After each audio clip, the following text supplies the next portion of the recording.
Yeah, I don't think the fundamentals have shifted in a meaningful way. And I think that there's been a lot of overreaction this week by the market. And I would just tell everyone, please be calm.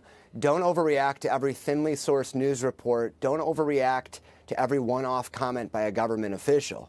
The reality is it's still in both sides' interest to get a deal. There are still some tough issues out there when it comes to these tariff rollbacks, when it comes to agriculture, and when it comes to technology. But my understanding is they are making slow progress through those issues. But everyone's got to remember the focus this week actually isn't on China. And what Bob Lighthizer is doing right now is he is in the end game on the USMCA talks with Mexico and the Democrats, and that's where his focus is. Yeah. So all this emphasis on China, I think, is kind of missing the mark at the moment. To keep in the back of all of our minds, and you point out it's an election year next year. It's all about the economy, always is. Right. There is still some uncertainty surrounding this, which maybe does affect CapEx, and President Trump is going to need to maybe remove some of that uncertainty to keep the economy humming to get reelected. Is that your view?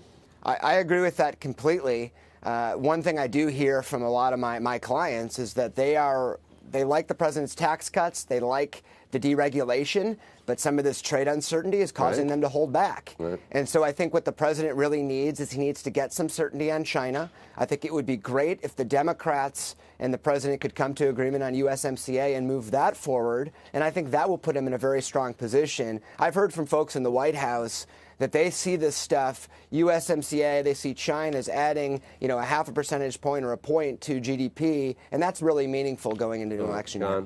What do you think? You've heard all that. Do you think that we shouldn't be quite as concerned about every little comment that comes from either side? Well, there's been a trade deal there to do since last February, and what they're ending up with is about where they were back last February in the discussions. Is that good? But I think as far as the trade goes, it's fine. It's a little bit surprising to me, though, the word-to-idea ratio, how many words we've spent on this topic and how little people actually understand it after 2 years of trade negotiations. But I think most important is to understand Chinese politics, because that's all we need to do. The pushback from MOFCOM is because sovereignty is the only word that matters right now in Chinese politics. Sovereignty is tied into Hong Kong, is tied into Xinjiang.